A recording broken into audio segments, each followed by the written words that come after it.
Salut tout le monde! J'ai préparé cette petite capsule vidéo pour vous aider à comprendre ce que vous venez de lire dans les notes de cours.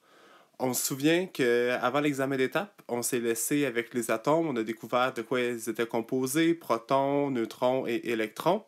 Et maintenant, on continue dans l'histoire de la chimie avec le tableau périodique. Le tableau périodique, c'est un peu comme un dictionnaire, le dictionnaire des chimistes.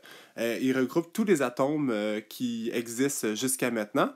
Il a été inventé à la base par Dmitri Ivanovitch Mendeleïev, un scientifique russe, qui déjà en 1869 là, avait essayé de repérer ce que les atomes avaient en commun et ce qu'ils avaient en différent.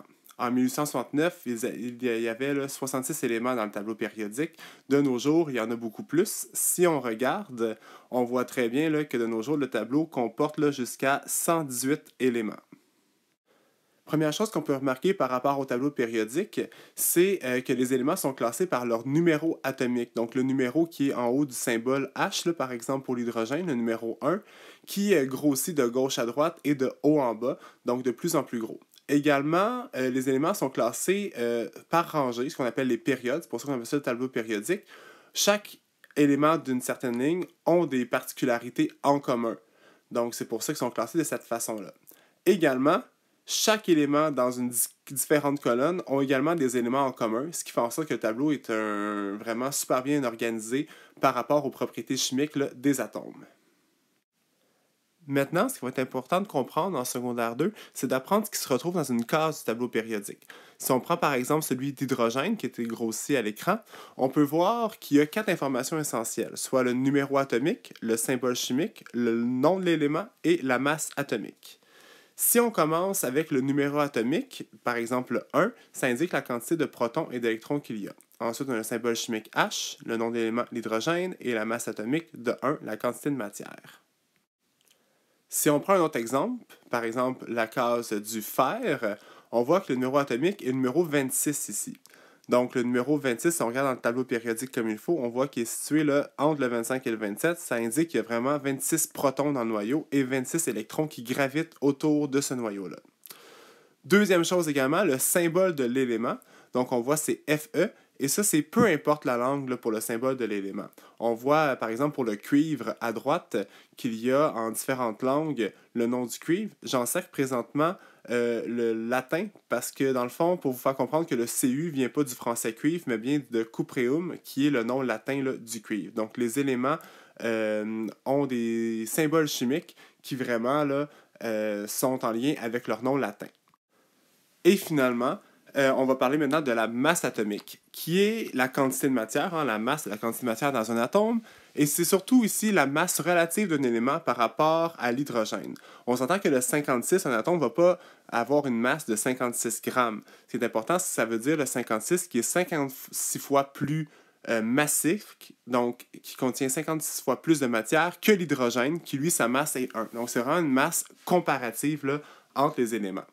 Si on va voir un exemple plus concret ici, par rapport à l'oxygène et l'hydrogène, mais on voit la masse de l'oxygène, le chiffre en bas est écrit à 16, donc contient une quantité de matière qui est 16 fois plus lourde que celle de l'hydrogène. Si je voulais balancer les deux, j'aurais besoin de 16 atomes d'hydrogène pour balancer un atome d'oxygène. Si je prends un exemple entre la case qui représente l'atome d'hélium et d'oxygène, on regarde pour commencer le numéro atomique, le numéro 2 pour l'hélium qui m'indique qu'il y a 2 protons dans le noyau en vert et 2 électrons qui gravitent autour. Pour ce qui est de l'oxygène, il y a le numéro 8 pour m'indiquer qu'il y a 8 électrons qui gravitent autour, ainsi que 8 protons qui sont dans le noyau. Donc je ne le ferai pas pour chacun, mais on comprend le principe que le numéro atomique, c'est vraiment le numéro de protons et d'électrons, et c'est ce qui différencie les atomes entre eux, juste leur nombre de protons et d'électrons. Alors voilà pour cette notion fondamentale-là. Ce qui est également important de bien comprendre aujourd'hui, c'est la différence entre tous les mots que vous avez pu lire dans votre document de notes de cours, soit atomes, éléments, molécules, composés. Pour commencer, ce qui est important de comprendre, c'est par rapport à l'élément. Un élément, c'est quelque chose, un objet qui est composé toujours d'un seul atome. Par exemple, un morceau de fer va tout le temps être composé de fer. Donc, Fe, Fe, Fe, Fe, tous des atomes de fer qui sont les uns à côté des autres. Donc, un élément, vraiment, c'est ce qui est seulement composé d'un seul type d'atome. Maintenant, si on parle de molécules, donc le terme molécule, ça signifie là, une substance qui est composée de plusieurs atomes ensemble. Par exemple, je suis en train de dessiner en ce moment la molécule d'eau. Molécule d'eau qu'on dit H2O, parce qu'on a deux fois un atome de H que j'ai dessiné à l'écran, hydrogène, et une fois une molécule de O, oxygène. Alors, j'ai deux H et un O, ce qui me fait la molécule de H2O. J'écris toujours le petit chiffre là, après la lettre majuscule, donc H2, pour dire qu'il y a deux fois le H et une fois le O. Alors, c'est ce qui est important de comprendre. Une molécule, c'est vraiment composé de plusieurs atomes qui se mettent ensemble. Par exemple, il faut faire attention maintenant à la notion de molécule élémentaire, donc une molécule qui peut être un élément ou une molécule qui peut être un composé. Ici, H2, la molécule de gaz H2, m'indique que j'ai deux atomes, c'est une molécule, parce qu'elle est composée d'au moins deux atomes de H, donc deux fois du H. Mais c'est deux fois le même atome, ce qui fait en sorte que quand c'est deux fois le même atome, c'est comme si j'avais mon morceau de fer de tantôt, c'est tout le temps le même atome, j'appelle ça un élément également. C'est une molécule qui est aussi un élément. C'est la même chose, par exemple, si je parle du O2, donc le dioxygène qu'on respire, ce qui est important là, pour avoir de l'énergie dans nos cellules. Donc, on note O2. Mais ici, dans cette molécule-là, j'ai deux molécules d'oxygène, deux atomes, pardon, d'oxygène reliés ensemble, ce qui me forme une molécule qui est composée deux fois du même atome, ce qui fait en sorte que je vais également appeler ça un élément. C'est une molécule qui est aussi un élément parce qu'elle est composée du même atome. Donc ça, c'est très important à comprendre qu'une molécule peut être un élément. Maintenant, nous allons parler de composés.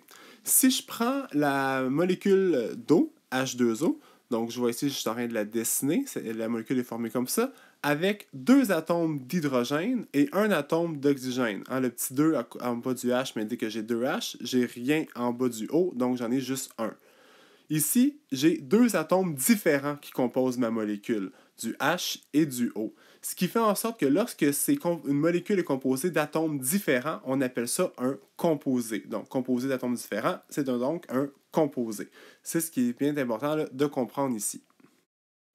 Donc, je change de couleur pour le fun. Pour maintenant faire un autre exemple avec le NH3, donc ce qu'on appelle l'ammoniac, la molécule d'ammoniac qui donne une odeur un peu mauvaise là, aux produits nettoyants et également à notre urine, qui est composée de un atome de N, donc azote, et trois atomes d'hydrogène.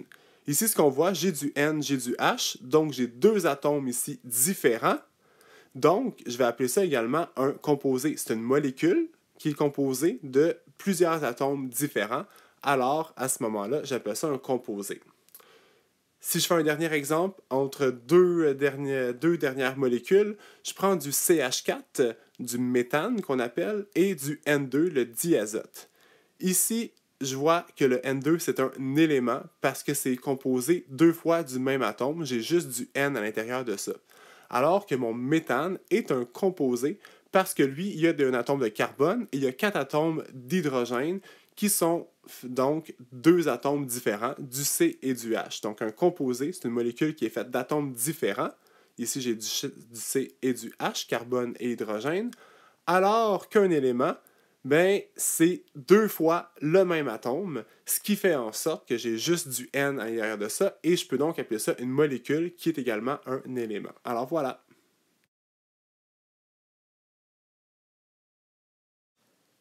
Et finalement, dernière chose importante à comprendre là, dans cette capsule vidéo pour vous aider à faire les exercices, c'est d'être capable de compter le nombre total d'atomes dans une molécule.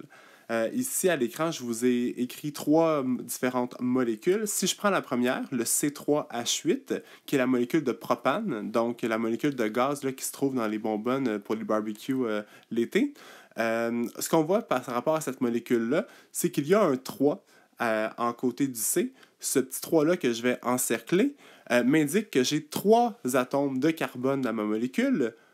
Et également, le 8 va m'indiquer que j'ai 8 atomes d'hydrogène. Donc, 3 atomes de carbone plus 8 atomes d'hydrogène qui m'indique qu'au total, cette molécule-là est composée de 11 atomes. Donc, voilà comment on fait pour compter le nombre d'atomes dans une molécule. Maintenant, pour ma deuxième molécule, j'ai la molécule d'hydroxyde de sodium NaOH. Donc, je souligne le N majuscule qui va avec le A minuscule. On se rappelle, c'est le majuscule qui compte pour les atomes différents. Alors, j'ai un atome de Na, qui est du sodium, avec un O, donc un oxygène, et un H, donc un atome d'hydrogène, ce qui fait en sorte qu'au total, dans cette molécule-là, est composée de 3 atomes ici, qui sont 3 atomes différents, donc sodium, oxygène et hydrogène.